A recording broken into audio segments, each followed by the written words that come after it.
നമുക്കിട്ട് through out കുറേ സമയം ഉണ്ട് അതില്ലേ. പിന്നെ അതിലൂടെ ഈ പറഞ്ഞ വാണി വിശ്വനാഥിയുള്ള മറ്റേ ഇതൊക്കെ ഉണ്ട്, ഇന്ത്യ സംഭവം, ആ ഡയലോഗ്സ് എല്ലാം പറയുന്നതൊക്കെ നമ്മൾ കൂട്ടത്തിനിപ്പുണ്ട്.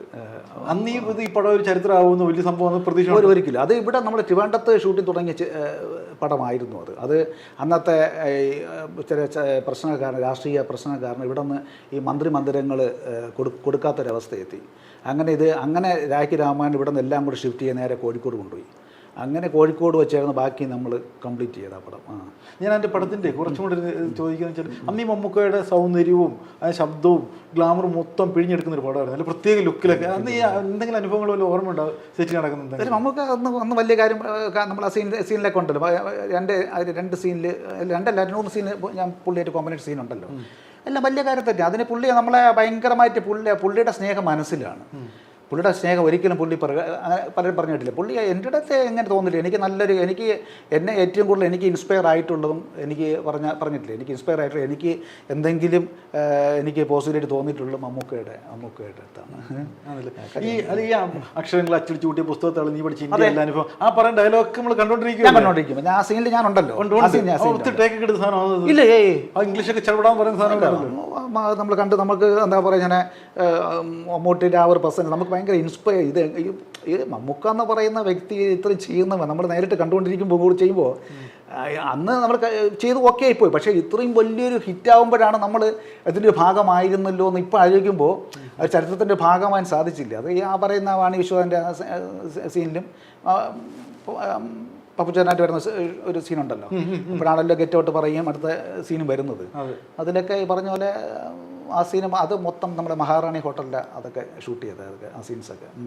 ഈ മമ്മൂക്കയുടെ അഭിനയത്തെ എങ്ങനെ വിലയിരുത്തുന്നത്? ആ സിനിമ ഒരു എന്താ പറയുക, ഒരു പ്രേക്ഷകൻ എന്ന രീതിയിൽ ഷൂട്ടിംഗ് ലൊക്കേഷനിൽ വെച്ചുള്ള അനുഭവം? ഇല്ല, മമ്മൂക്കയുടെ അഭിനയത്തെക്കുറിച്ച് പറയാൻ ഞാൻ ആരുമല്ല. ഒന്നാമത്തെ കാര്യം, മമ്മൂക്ക എന്ന് തന്നെ പറഞ്ഞിട്ടുണ്ട്, പുള്ളി ഒരു ബോൺ ആർട്ടിസ്റ്റ് അല്ല. പുള്ളി ഒരു എന്താ പറയുക, അഭിനയം പഠിച്ച് അപ്ഗ്രേഡ് ചെയ്തുകൊണ്ടിരിക്കുന്ന ആർട്ടിസ്റ്റ്. അത് തന്നെയാണ് എനിക്ക് പറയാനുള്ളത്. മമ്മൂക്കയുടെ ഈ പറഞ്ഞ ലേറ്റസ്റ്റ് ഇറങ്ങിയ കളങ്കാവിലാണെങ്കിൽ പോലും മറ്റേ ഇറങ്ങിയ എല്ലാ പടങ്ങളും എല്ലാം മമ്മൂട്ടി എല്ലാം അപ്ഡേറ്റ് ചെയ്തുകൊണ്ടിരിക്കുകയാണ്. മമ്മൂട്ടിയുടെ അഭിനയം നമ്മൾ സത്യം പറഞ്ഞാൽ വളരെയധികം ഞാൻ വാച്ച് ചെയ്യുന്ന ഒരു വ്യക്തിയാണ്. മമ്മൂട്ടി വളരെ അപ്ഗ്രേഡ് ചെയ്യാൻ ശ്രമിക്കുന്നുണ്ട്. അത് നമ്മളെ ഈ സോഫ്റ്റ്വെയർ അപ്ഗ്രേഡേഷൻ പോലെ അപ്ഗ്രേഡേഷൻ വേണം. നമുക്ക് ഏതൊരു ആർട്ടിസ്റ്റ് ആണെങ്കിൽ പോലും നമുക്ക് ഇങ്ങനെ ഒരു അപ്ഡേറ്റ് ചെയ്യണം.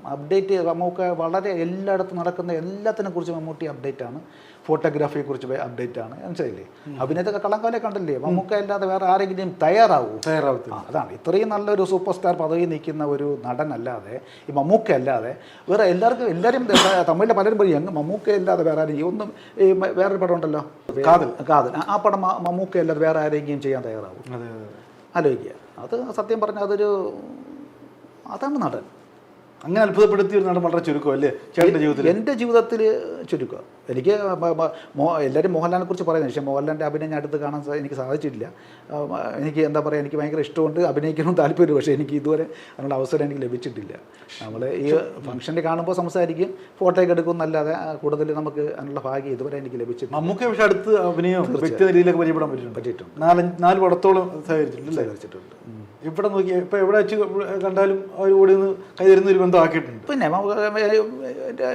ഒരു ഫോട്ടോ ഞാൻ കഴിഞ്ഞ അമ്മയുടെ മീറ്റിങ്ങിൽ പോയപ്പം മമ്മൂക്ക എൻ്റെ മൊബൈൽ വാങ്ങിച്ച് എനിക്ക് എൻ്റെ ഫോട്ടോ എടുത്ത് തന്നിട്ടുണ്ട്. നമ്മളറിയാം, ഈ അമ്മയുടെ മെമ്പർഷിപ്പിന് വേണ്ടി ഞാൻ കൊടുത്തപ്പോൾ മമ്മൂക്കയാണ് എനിക്ക് വേണ്ടി എൻ്റെ കൊടുക്കാൻ പറഞ്ഞത്, റെക്കമെൻഡ് ചെയ്തത്. അപ്പം മമ്മൂക്ക പറഞ്ഞത് അങ്ങനെ അദ്ദേഹത്തിൻ്റെ അഭിപ്രായം ചോദിച്ചായിരുന്നോ? അങ്ങനെയല്ല, നമ്മളെ ഒരു അമ്മയുടെ മെമ്പർഷിപ്പ് ഇത്രയും പടം ചെയ്താൽ നമുക്ക് മെമ്പർഷിപ്പ് കിട്ടും. അപ്പോൾ നമ്മൾ മെമ്പർഷിപ്പിന് വേണ്ടി നമുക്ക് ഇങ്ങനെ ആപ്ലിക്കേഷൻ കൊടുക്കുമ്പോൾ നമ്മളെ അവിടുത്തെ ജനറൽ ബോഡി കൂട്ടിയിട്ട് അതിൽ ഇത് നമ്മൾ വയ്ക്കുന്ന പുതിയൊരു ആപ്ലിക്കേഷൻ വന്നിട്ടുണ്ട് കൊടുക്കാം. അപ്പം എല്ലാവരും ചോദിച്ചിട്ട് കുറേ പേര് അറിഞ്ഞുകൂടെന്നൊക്കെ പറഞ്ഞു. അപ്പം പുള്ളി പറഞ്ഞില്ല, എന്നോടത് അഭിനയിച്ചതാണ്, ഇന്ന പടമാണെന്ന് പറഞ്ഞു, അത് കൊടുക്കാൻ പറഞ്ഞു. അങ്ങനെ മമ്മൂക്ക പറഞ്ഞതിൻ്റെ പേരിൽ മാത്രമാണ് എനിക്ക് കിട്ടുക. എനിക്ക് അറിഞ്ഞൂടെന്ന് പറഞ്ഞാൽ എനിക്ക് എൻ്റെ മെമ്പർഷിപ്പ് എനിക്ക് കിട്ടില്ല. അപ്പോൾ അദ്ദേഹം അങ്ങനെ ഒരു പിന്നെ അപ്പോൾ അപ്പോഴേ മനസ്സിലാക്കേണ്ടത് ആ വ്യക്തിത്വമാണ്, ആ വ്യക്തിയുടെ വ്യക്തിത്വമാണ്. അത് എനിക്ക് അവിടെ ഉണ്ടായിരുന്ന ഒരാൾ എന്നെ വിളിച്ചു. അപ്പോൾ മമ്മൂക്കയാണല്ലോ മമ്മൂക്ക നിൻ്റെ അവിടെ ഈ പുള്ളി പറഞ്ഞത് മുന്നേറ്റം സിനിമയാണ്, നീ എൻ്റെ കൂടെ മുന്നേറ്റത്തിൽ അഭിനയിച്ചിട്ടുണ്ടെന്നാണ്. ഞാൻ പറഞ്ഞ പുള്ളിക്ക് തെറ്റിയതാണ്. മുന്നേറ്റത്തിൽ ഞാൻ അഭിനയിച്ചില്ല, തമ്പി സാറിൻ്റെ മുന്നേറ്റത്തിൽ ഞാൻ അഭിനയിച്ചിട്ടില്ല, ഞാൻ അഭിനയിച്ച കിങ്ങാണ്, പുള്ളിക്ക് തെറ്റിപ്പോയതാണ്. പുള്ളി പറഞ്ഞു കൊടുക്കാൻ പറഞ്ഞു. അങ്ങനെ പുള്ളി പറഞ്ഞ പിന്നെ എതിർവായി ഇല്ലല്ലോ, ഉടനെ അടിച്ചു കയറ്റുന്നു. ഉടനെ അങ്ങനെ അടിച്ചു കെട്ടിയതാണ്.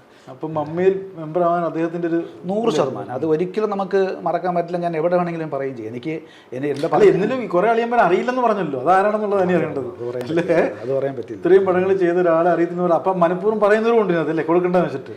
അത് പറയുന്നത് ശരിയല്ലല്ലോ. അല്ല ഞാൻ പറയുന്നത് അങ്ങനെ എൻ്റെ അടുത്ത് വേറൊരു മലയാള സിനിമയിലെ ഒരു പ്രമുഖ നടൻ, ഇപ്പം ലൈവിലോട് ഒരു നടൻ പറഞ്ഞത്, ലാലെ, എന്നെ ലാലെന്ന് വിളിക്കുന്നില്ല, ഫുൾ നെയിം പ്രേംജിത്ത് ലാലെന്നാണ്. ലാലെ, നിനക്ക് മലയാള സിനിമയിൽ നിന്നെ പാര വച്ചിട്ടുള്ള നടന്മാർ ആരൊക്കെയെന്ന് അറിയാൻ ചോദിച്ചു. ഞാൻ പറഞ്ഞു ഉണ്ടോ? ഉണ്ട്. ഞാൻ പറഞ്ഞു, എന്നോട് ചോദിച്ചു അറിയണമെന്ന് ചോദിച്ചു. ഞാൻ പറഞ്ഞ് ഒരു നിമിഷം ഞാൻ മൗനം പറഞ്ഞു, വേണ്ട. കാര്യം എന്ന് പറയും, ചിലപ്പോൾ അറിയണമെന്ന് പറഞ്ഞ പുള്ളി പറയും. പിന്നെ അവരോട് പിന്നെ നമ്മൾ എപ്പോഴും എല്ലാം നമുക്ക് പുള്ളിയെ നമുക്ക് എതിർ സ്ഥാനത്ത് കാണേണ്ടി വരും. ചിലപ്പോൾ നമ്മളെ കൂടെ നിൽക്കുന്നവർ തന്നെ ആയിരിക്കാം. ശരിയാണ്. അല്ലെങ്കിൽ നമ്മൾ വളരെയധികം വില കൽപ്പിക്കുന്ന വ്യക്തിയായിരിക്കും നമുക്കിട്ട് പണിഞ്ഞുകൊണ്ടിരിക്കുന്നത്. ഞാൻ പറഞ്ഞു എനിക്ക് അറിയണ്ടെന്ന് പറഞ്ഞു. ഇതുവരെ ഞാൻ ചോദിച്ചിട്ടില്ല. അല്ല അങ്ങനെ ഉണ്ടല്ലേ, സത്യമാണത്. പിന്നെ തീർച്ചയായിട്ടും.